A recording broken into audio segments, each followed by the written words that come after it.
Hello, dear friends. This is Jeannie from Metal Dollhouse Rescue. Here I am in my workshop again tonight, and I'm going to do, well, every time I say it's my favorite thing, honestly, painting is what I'm going to do tonight, and that is one of my very favorite things.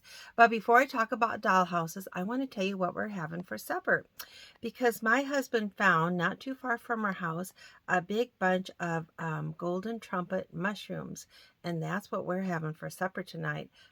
This is the second big clump of those he has found this year, and there's enough here for like a whole meal for both of us. And I found a really good recipe for those. So if you're ever interested in that recipe, let me know. I'll share it with you. I didn't make it up. I found it on the internet, but they're really good. And I make for him, I bread them in flour and egg and fry them. For me, I just fry them, so they're very keto friendly and low carb friendly, which is important for me. I've been watching my carbs. Okay, let's take a look at this house. I'm excited. All right, here's this beauty. I'm going to do a little recap of what I've done so far. First of all, I touched up the paint on the roof. That was video number 1. Number 2, I took this apart and started to clean it and did some assessing of it. So that was like video number 2. This is part 3 where we're actually going to paint. Now, I showed you before, this is my area of most concern back here. And I've already sanded that and prepared that for paint. So it's pretty smooth.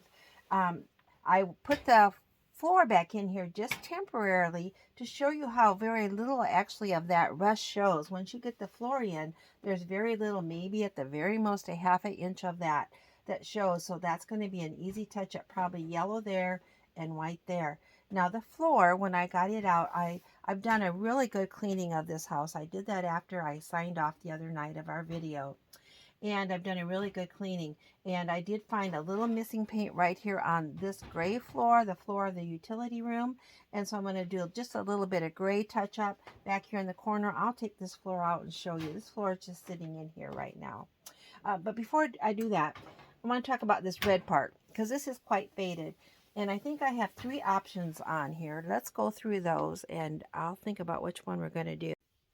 Option number 1 is to, well, I could certainly cover it completely, but I want to try to reproduce it so it looks original. So option number 1 is to paint it red, avoid these white lines, and paint the rest of it red with acrylic paint. The downside of that, the acrylic paint may tend to chip off in that big of an area if I cover that much of it. And the other thing is that I'm concerned the brush strokes will show. And if they do, I don't know if I will be happy with it, because I really want it to look sort of original. Number 2, I could get a copy of the floor, of a good floor that's a nice red color, which is what it should be, and just overlay it, print it and overlay it with paper. That's a good option, and I may do that. Option number 3 is I could, or I think what I'm going to do is mask off these white strips, and I've got some red spray paint, and then I'll mask off over here, and I'll mask off over here, and then I think I'm going to try to spray paint that with red paint. I'll have to take that outside. But some of you know I've got this pinstriping I use to make windows for the Babyland Nursery or the pet shop, and that pinstriping is an 1/8 inch wide, and I think it will cover that up to mask those white lines off, and then I'll have a nice clean, it'll be bright red surface. So I think that's what I'm going to do. And actually, if I end up hating that, I can still print the red floor from somebody else or one of my other houses and still overlay it. So I don't think there's going to be any harm in it. Now, what I probably will do, and this is a good little trick to share with you, is let me take all my paint off of here and pick this floor up and tell you what I sometimes do. When I'm kind of experimenting with something I've not done before, sometimes I will experiment on the bottom of the back of the floor. So I may do a tape off a little grid and put those pinstripes on there and spray paint it, and then see how that finish is, and if I like that. I've got everything set up. Here's my paint colors. I've got this buttermilk that I like to use. It's nice to make stuff a little bit off-white. I've got this one it's called Bright Yellow. It's probably a little too bright, although it looks pretty good there. I've also got one that's more of an orangey yellow. This one's called Extreme Sun. I've got that in case I need it. And then I've also got white in case I want to tone anything down. got my palette here, I've got a cup of water, and I've got my brush that I like to use. It's a nice, kind of a little bit, it's not big, but it's not a very tiny brush. I've already put those colors out here on my palette. I didn't do the real bright yellow, the extreme sun. I don't think I need it. But here's the one that's called bright yellow. This is the one that's called buttercream. And there's my white. And I've already mixed a little bit of yellow in here to try to make that buttercream the right shade. So let's start on this wall. This is the wall. That's the kitchen on one side. And the utility room or washroom on the other side, and look at the cute graphics, the little phone, the little sign. It's forever 8:20 in this household. I don't know if that's morning or night. It's got a radio. Over here it's got a couple of towels. Like I said, it's kind of a utility room or washroom. Let's see how close this color is. I've done a little test on it, and I think it's close. Now remember, this will darken up just a little bit. And I just use a little tiny bit of paint to cover that brown up. And then you know me, I'm going to get my finger in there and kind of spread it out a little bit. Honestly, that's looking good already. It just takes so little to make those look really, really nice. This corner, this far corner, might need just a little more paint. Scoot that over. This is that spot where this tab was not hooked down in good. Since I've got the paint, I'm just going to run it there along that bottom edge. I can see, I don't know if you can, but I can see that there's just a little bit of darkness along there. I don't know if it's missing paint or maybe a little, one time, maybe a little bit of, maybe a little rust. It's hard to know. But we're going to make it all look really nice. I think that's good. Now this far end piece needs to be white. So let me rinse my brush out. There you can see the end of that has rattled around and has gotten dirty, and that's going to be white. And I'll probably come back here and make this part down here, put a little bit of white or off-white down along the bottom there, just to make that good. And of course I've kind of managed to touch that a little bit with my fingers, so I'm just going to put a little more yellow on there before I do the white. Then we're going to call that wall good. Look how quick and easy that was. I mean, that didn't even take 5 minutes. Yellow looks good. Let's do the end, put a little bit of white on there. See if I can put that where you can see it. I'm going to take my white on my palette. I'm just going to put a little bit of buttercream in it because these houses aren't really bright white. And that buttercream is sometimes not too far of a shade match off. So I've mixed just a little buttercream to make that a little bit off-white. Touch that up on that side. We'll turn around and hit that little spot there along the bottom of the wall. You know, I always say I want it to look as good as I can make it look with just, you know, the amount of effort and skill and such that I have.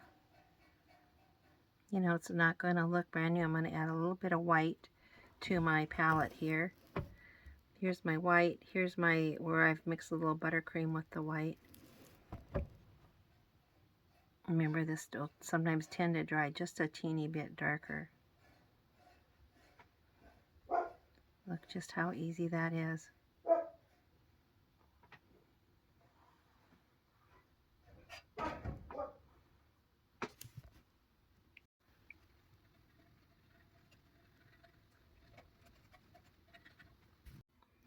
Okay, I've got Grandma out here to give me a second opinion. She thinks that's looking pretty good. And remember, it's going to dry just a little bit darker than it is when it's wet. So when I get done, if that is too light, I will go back over it with just one shade darker. But I think that part is good. Let's take a look at this bigger wall. And I'm going to start with, again, my buttercream. I'm going to put out a new dot of buttercream. Oh, bottle. To make sure I've got plenty, because we've got quite a little bit of area there. See, Grandma says, yeah, you're going to need a little bit bigger dot. I might start, you know what, I think I'm going to start with my white and get this little part over here done by the door. Because that's going to take, remember, that off-white, which is a buttercream with a little white, or white with a little buttercream in it. So let me get just a little bit more buttercream and get that part done. Then we'll move on to the yellow. So this part through here is going to be, the door is white, so we're going to put a little more white paint on there.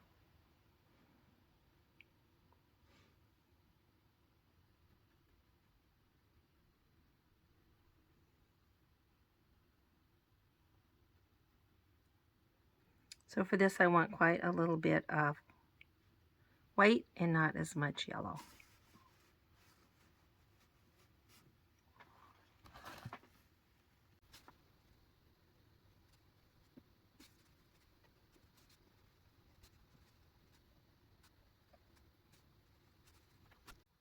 Okay, let's move on to this yellow part. I've mixed up that same yellow shade that I used on that kitchen wall, and it's just really not too much different from that white for the door, but a little bit of yellow. Remember, a lot of this is actually covered up by the floor. When the floor gets put back in there, there'll be really very little of this left showing, but what's showing is going to match the wall. It's going to be yellow like the wall. And when you're covering up, this is kind of, almost bare metal through here. See it? Because I sanded off that original paint because it was kind of corroded and a little rusted. But when you're doing that, it's going to take probably more than one coat. So the first coat is it's not as critical if the coat doesn't match, because you're going to do another coat where you can adjust that a little lighter or darker. So the first coat, you're just kind of covering up that metal. This mark right here that you can see it's missing, that's the slot for the bottom floor to go in. So that's a hole, a slot in the wall. So that will not be covered with paint. That will show because that's where the floor goes. There's another one over here on the door.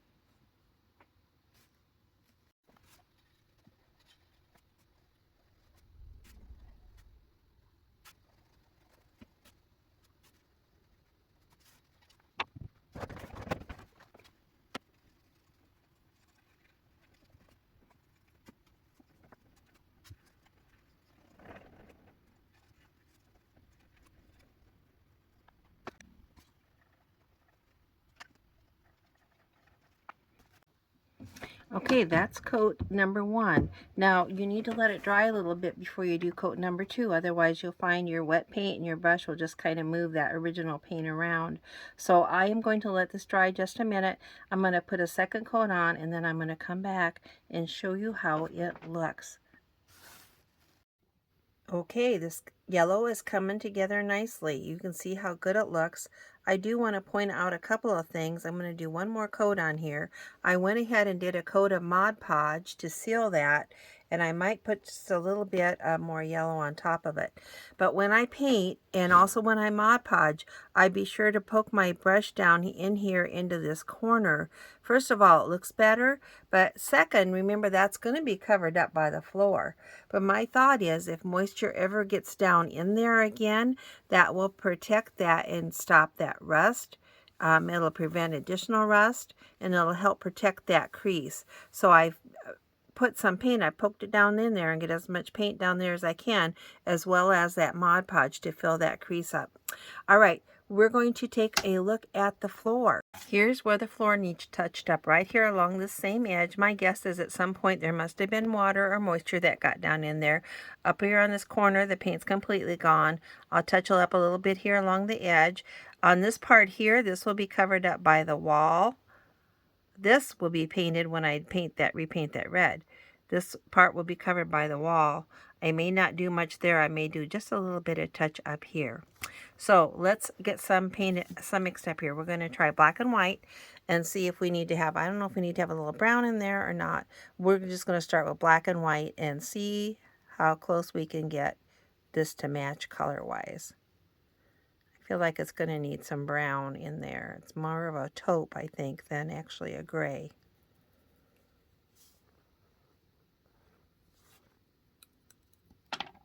Okay, I feel like I've got that really good. I used black and white and just a little tiny bit of brown.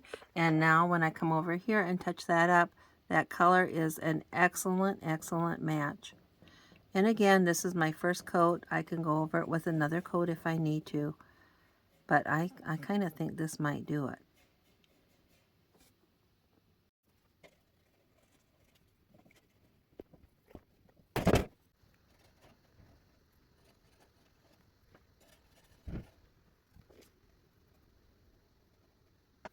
All right, dear friends, I think I'm going to call it a night. I've got this gray touched up. Now it will continue to darken just a little bit, so until it gets completely dark. I'm not going to say if that needs a little different shade or not. My guess is it's going to be just fine. So I'm going to do another final coat on my yellow. I'm going to probably before I see you again, I'll get this taped off, and then maybe next time I see you, we'll spray paint that red and see if we love it or not. All right, thanks so much for joining me. Remember, you've got a friend here in Iowa, and you've got lots of friends in our Facebook groups, so I'm going to post those links here again. And if you don't mind, please like and subscribe to my channel. That way I can always put new content out here for you. Thank you. Good night.